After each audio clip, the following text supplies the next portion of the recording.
nuti tuqaa Jawaar Mohammed hin dandeenye. Gaabbitoo Jawaar Mohammed Itoophiyaa bulchuun yoo xixiqqaate malee ittiin guddatu. Jawaar Mohammed sammuun isaa arra waan Oromoo keessa jiruuf waan Oromoo irraa dhalateef malee sila sadarkaan isaa sadarkaa biyya Itoophiyaa duqeetaa naashinaal Itoophiyaa. Itoophiyaa sanatti miti jechuudha. Nama Ameerikaa bulchuu danda'udha Jawaar Mohammed jechuun. Ameerikaa addunyaa bulchuu danda'udha Jawaar Mohammed jechuun. Itti xiqqaate biyyi qoroffeen tun dullatti itti xiqqaatti malee ittiin guddatu. Dhugaa walitti himna jechuudha. Yoo dhugaa dhageessan yoo hin dhageenye immoo isinirraa hafa malee. Gabbaatanii abbaan feetan qeequun akka qaba jechuudha. Akkas godhuu qabdaa akkana ta'uu qabdaa jettanii gabbaatanii. Excuse me.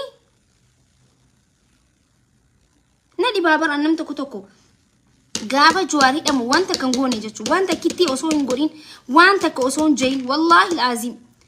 Arra dhiifama gaafachuu qabna akka asliin jeetti Jawaar Mohammed sitti balleessine jechuu qabnaan. Jawaar Mohammed nama jireenya isaa dhiise nama bultii isaa dhiise guyyaa tokko jireenya isaa osoo hin jiraatin Oromoo tanaaf jiraatedha.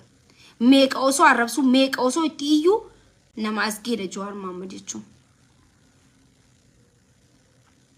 Siyaasaa dhiisi jala deemee kun siyaasaa miti dhugaadha malee. Kun siyaasaa qeequ tokko